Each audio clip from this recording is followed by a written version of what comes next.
Okay, welcome to Jason Lee, to a recount of your career and your playing record at East Grinstead, and then your coaching career as well. And here we are sitting here in March 2024. So you are at present coaching Reading.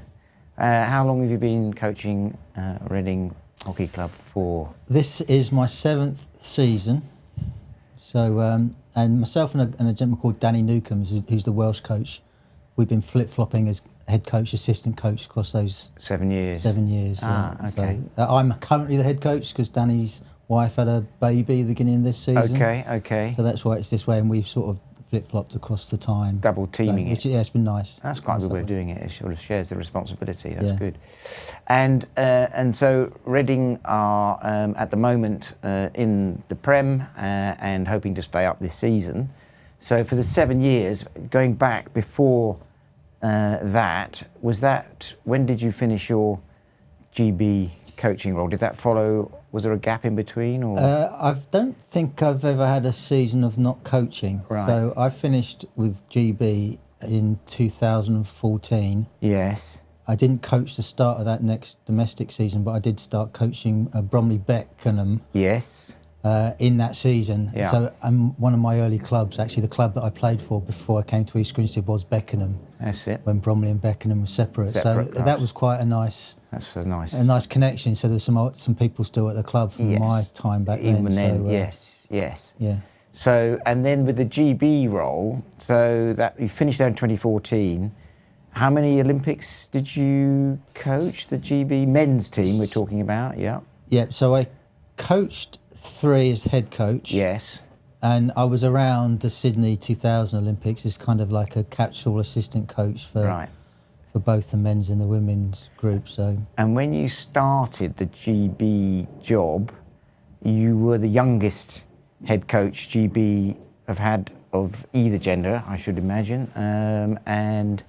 What would you be? How old would you be? I was just 32 when I was appointed as head coach. I think I still am, probably by some decades, actually. I don't think anyone else. No. And actually, interestingly, because of the state of GB hockey at the time, I was also kind of promoted to be stand-in. They didn't call it performance director, but I was sort of stand-in performance director because there was nobody actually filling that role. So I think I'm probably still the youngest team leader of a sport at a GB Olympics, or at least it's a relatively small group that suddenly has to be in charge. I would think you've got to be in with a very good chance of that. And so when would you have started the GB job? What year would that have? 2003. So that was just after the old Hockey Association went to the wall. Yeah. And which kind of reveals why I was fulfilling many roles. It was because that would have been 2000, 2001 is when England hockey, as we now know it, came into existence for the first time, and there was a lot of starting from scratch there. So I remember it well from the administrative front, not from the playing front, as I was involved at that time. So that is quite some achievement as far as the coaching situation was concerned. And then before that, so if we keep rolling the clock backwards on your young career, so you were. When did you stop? So you played international. So you played for England, Great Britain. Yeah. So what was that era? So my first international cap was 1990. Right. When I was 19. Yes. Where was that? Where do you remember? I think it was Belgium, probably. Okay, it was definitely against Italy, and I think we won. Okay. We won 4 or 5-1, something like that. Right. You know, I thought it'd always be so easy, right? Yeah. I played for 9 years internationally, but my last cap was the World Cup in '98 in Utrecht. And I turned 28 actually during that tournament. So, right. I mean, in today's terms, I retired internationally quite young. Yes, 28. But it certainly felt like I'd done my time. Done your innings, yes. Yeah. So finished international in '98, but I still kept playing. I was a player coach at Loughborough Students. Straight after that finished, so you went. Yeah, but I've been coaching Loughborough Students since I was 22. So Bobby Crutchley, who's also coached the GB men's, he sometimes claims that he was the first full-time hockey coach in England, but I was earlier than that. So he was coaching full-time at Bath Bath Bucks. Yes.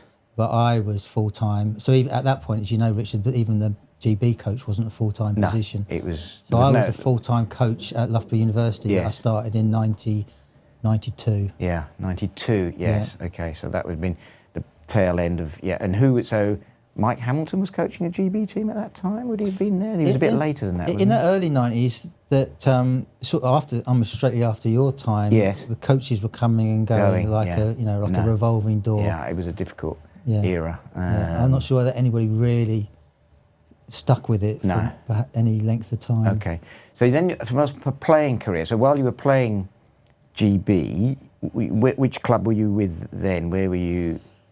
So I would.